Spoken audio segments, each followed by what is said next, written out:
to make chemicals.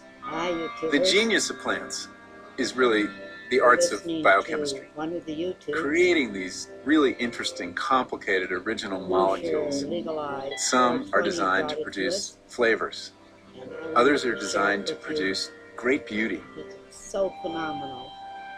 And then you've got this class of plants that is producing these molecules that incredibly have the power to alter what goes on in the human mind.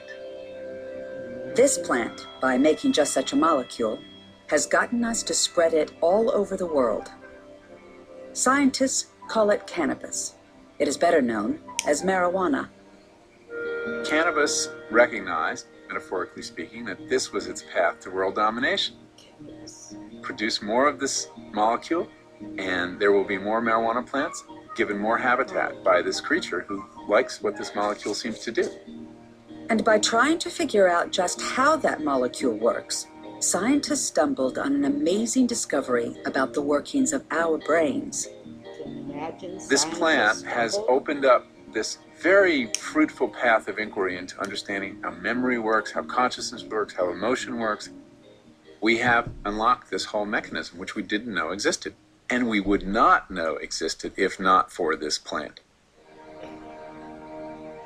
Human beings are born with an innate drive to experience other states of consciousness periodically. I think you can see this in young kids who begin spinning at early ages. Amusement park rides serve the same purpose. There's an endless stream of activities that can shift consciousness, everything from singing, dancing, having sex, jumping out of airplanes, and drugs are clearly one way of getting these experiences. People like to have that altered consciousness.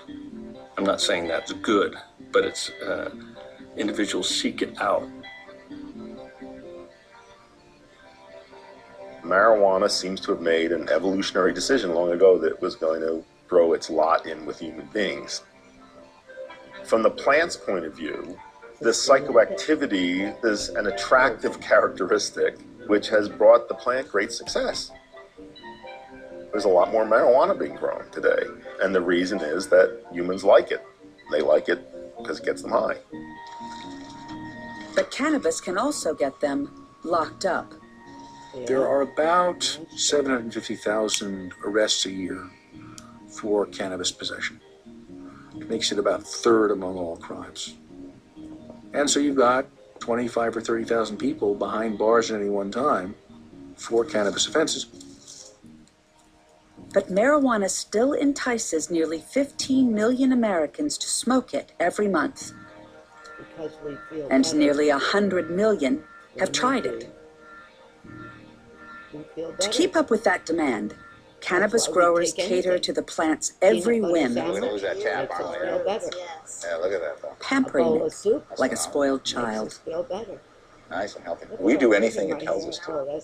If the plant says it wants something, we listen and we give it to it. And that's the whole thing. Listening carefully, and we're listening all the time and observing all the time. We work for them.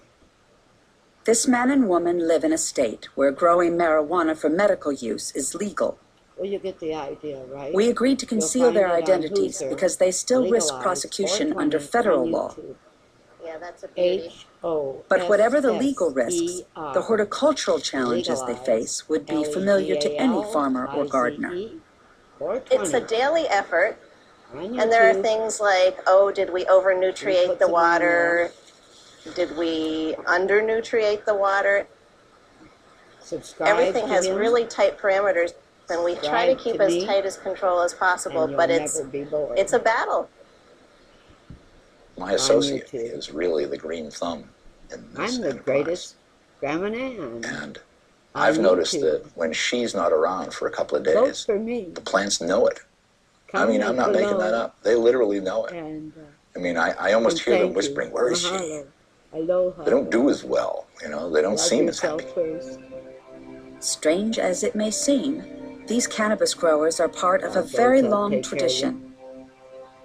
In every culture and in every age of history, An enormous amount of human energy has gone into the production, distribution, and consumption of psychoactive